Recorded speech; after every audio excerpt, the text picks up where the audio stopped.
Philip Cousineau, in his introduction to Campbell's The Hero's Journey, claims that Campbell's search was for the logos of the phenomena he investigated. The concern, that is, was what these phenomena had in common, rather than what differentiated them from each other. The method used was described as comparative historical elucidation, and it can be contrasted with the method of Wittgenstein, which sought essentially to differentiate between different phenomena. Cousineau reminds us of the proclamation we encounter in the Vedas, namely, "Truth is one, the sages speak of it by many names." In this regard, reference is often made to the collective archetypes of Jung, which are used to justify the denotation of many sacred narratives. Campbell calls these sacred narratives or myths the masks of God, which partly constitute the morphogenetic field that we presume is identified with the truth mentioned in relation to the Vedas above. The role of the hero is, we have argued in previous reviews of Campbell's work, an ambiguous reference, which appears to exclude the quiet contemplative rational transformation philosophers like Socrates, Plato, and Aristotle appear to have undergone in their essentially intellectual journeys. These are the modern pathfinders in the modern morphogenetic field. We do find Socrates engaged in inner communication with his demon in life crisis situations, but psychoanalysis would have no difficulty in explaining this communication in terms of a dialogue between the ego and the superego, in a situation where a choice of life-defining alternative actions are being considered. The life-defining experiences of saints, prophets, and shamans are, of course, a much more dramatic affair. Cousineau claimed that Campbell's method involved the use of the hermeneutical method. Paul Ricoeur, the philosopher, articulates well the concern of hermeneutics for symbols, claiming that symbols possess the semantic property of double meaning. Expressions with a so-called manifest meaning provoke thought to move to another deeper meaning concerning what Ricoeur calls the realm of the sacred, which we mortals seem able to comprehend only through a glass darkly.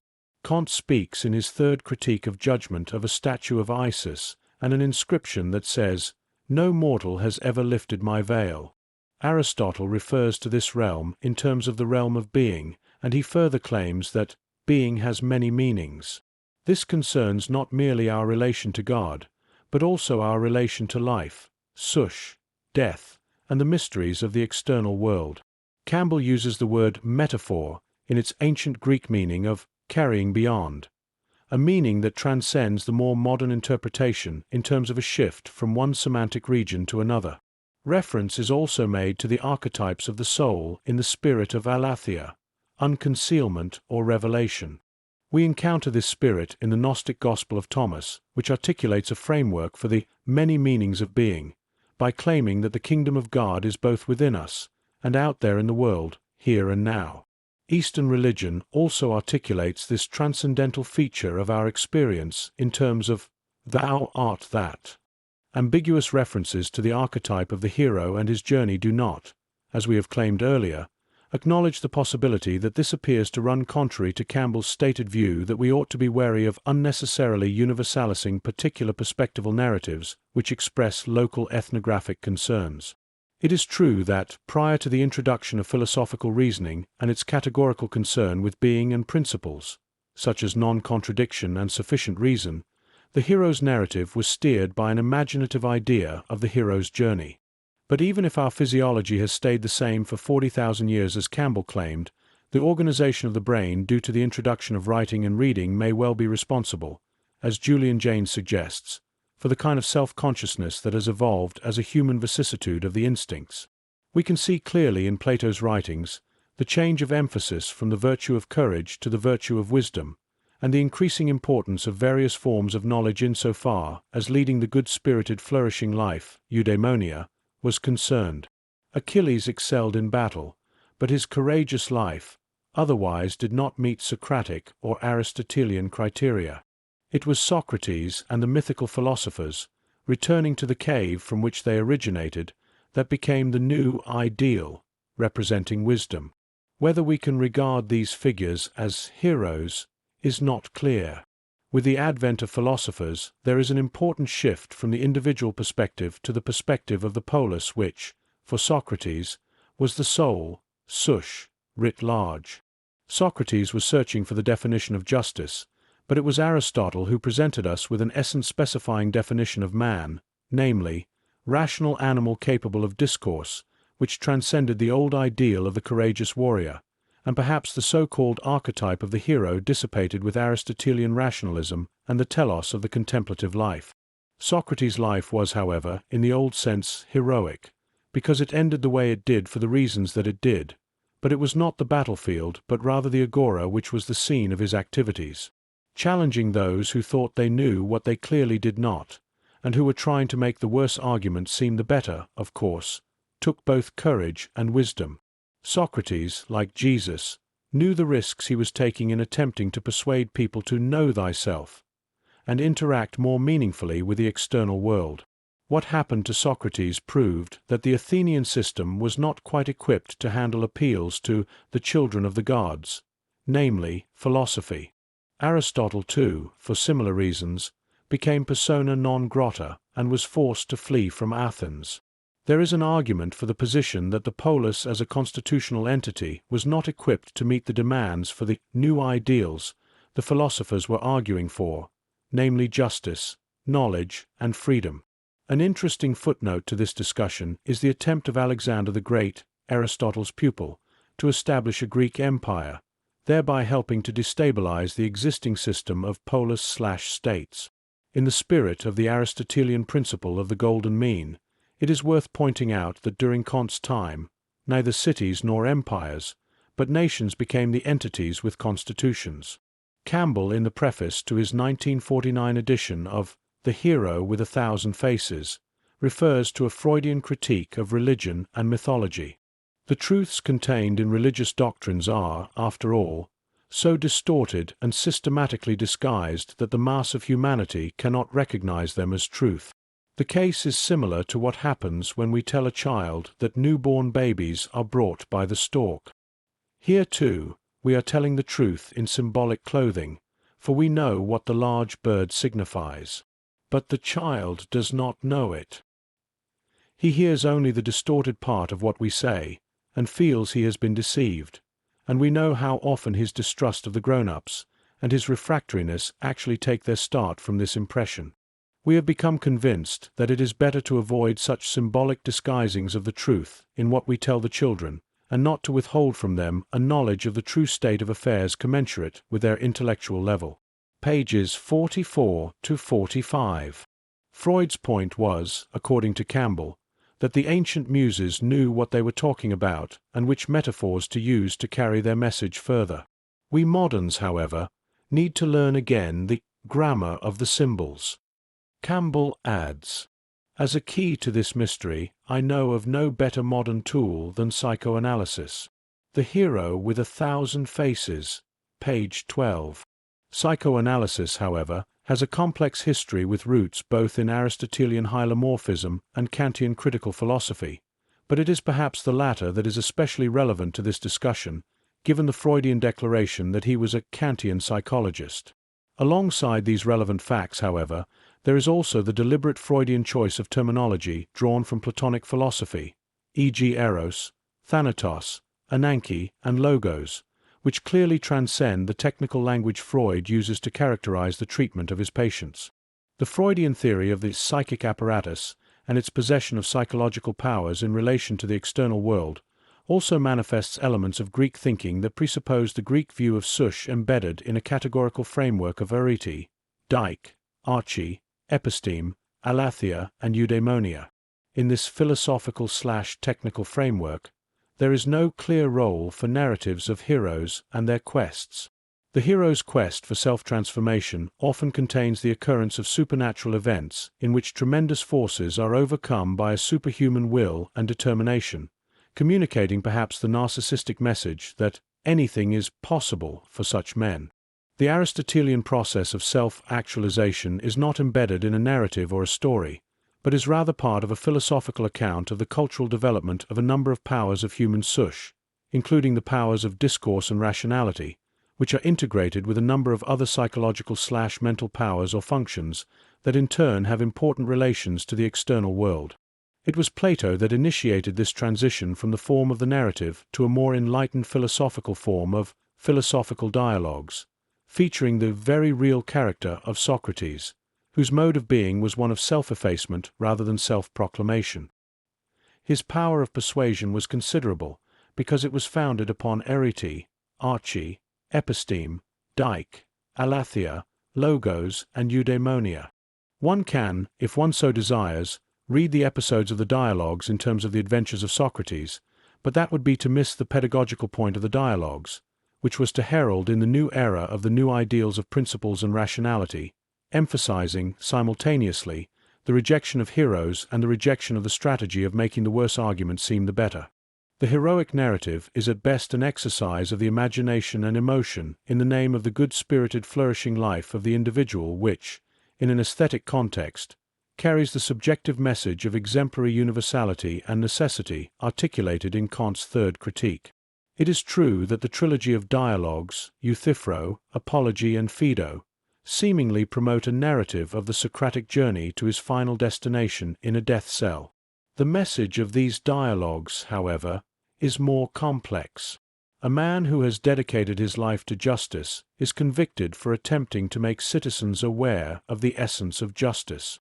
Socrates at no point proclaimed himself to be a hero or a savior, and he did not proclaim directly that philosophy could save us from the Delphic prophecy of ruin and destruction. He nevertheless, over time, became a symbol for the necessity and transcendence of philosophy. Athens was the home of three of the greatest philosophers in history, in relatively rapid succession, and their bond of connection was a sacred one, that of teacher-pupil. Plato incorporated the spirit of Socrates into his dialogues, and Aristotle incorporated the spirits of both Socrates and Plato into his writings. Campbell's account of the hero's journey has a very different structure, which, it can be argued, was promoted into a cult of the hero by Thomas Carlyle, which in turn was transformed into the Hegelian idea of world historical individuals such as Napoleon. This underwent a further transformation into Nietzsche's will to power. Associated ideas of domination and colonization were political ideals that have been embraced by a number of modern tyrants since Napoleon.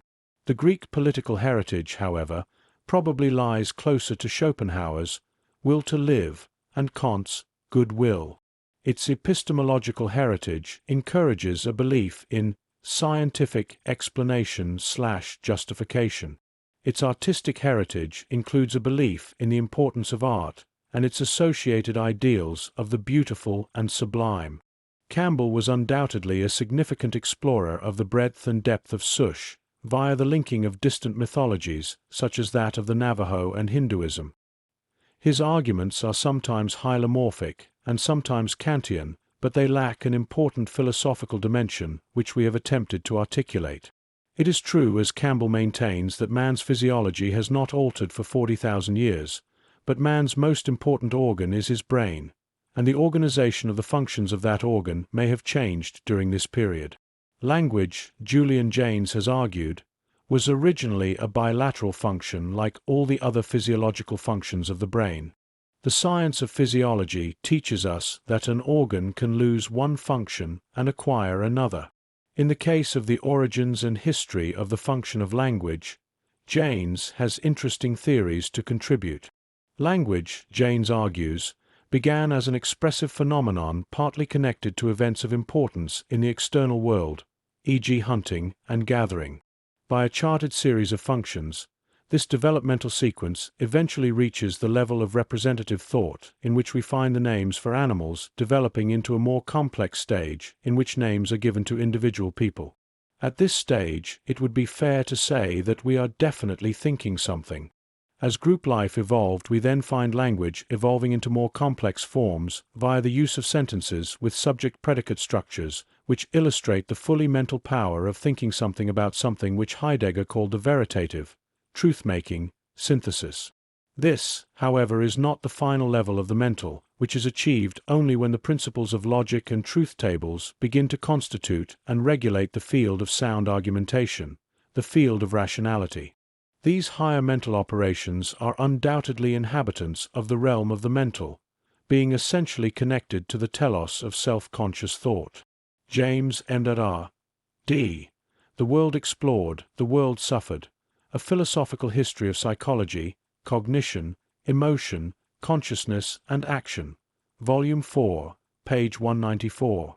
This is a hylomorphic account of the development and integration of human psychological powers that are implied by the essence-specifying definition of human sush, namely, rational animal capable of discourse. Whilst different languages spoken by different races of man with different histories compel us to attend to these differences, biological reflection focuses upon what we, who are different in certain respects, have in common. In simple primitive environments, consciousness may not have possessed the same level of complexity, but mythical narratives certainly appealed to the powers of the imagination and sensibility, quickening in those who had the requisite capacities and experience of transcendence. Primitive man certainly used myths to orient himself in his environment as well as to begin the attempt to know himself. Campbell claims, in this context, the symbols of mythology are not manufactured. They cannot be ordered, invented, or permanently suppressed. They are spontaneous productions of the psyche, and each bears within it, undamaged, the germ power of its source. The Hero with 1,000 Faces, page 2. Many scientific disciplines contribute to our understanding of primitive man and his primitive form of life, and Campbell invokes psychoanalysis amongst these. He refers to the long childhood of man and the subsequent long period of dependence upon our caregivers. As the repertoire of human psychological and mental powers develop, much can go awry to disturb this development, and identification of the causes of psychological or mental health problems are not always straightforward matters. One image which the ancient Greeks used to provide us with an understanding of the human self-actualization process is that of the labyrinth, and psychoanalysis certainly provides us with one of the threads leading out of the cave and into the sunlight. Myth and religion too provides us with such a liberating thread as does philosophy. In an interview entitled The Road of Trials, Campbell refers to James Joyce and the arts as responsible for awakening in him the realization of the universal meaning of the symbols we find in our myths. In this context, he also refers to Hinduism, which already in the 9th century BC acknowledged that all the deities are projections of psychological power, and they are within you and not out there. They're out there also, in a certain way, in a mysterious way, but the real place for them is in here, points to the heart. Pages 36 to 37. James Joyce helped Campbell understand the Eastern texts and laid the foundation for the next phase of his journey, in which he discovered Freud, Jung, and Thomas Mann whilst studying Sanskrit.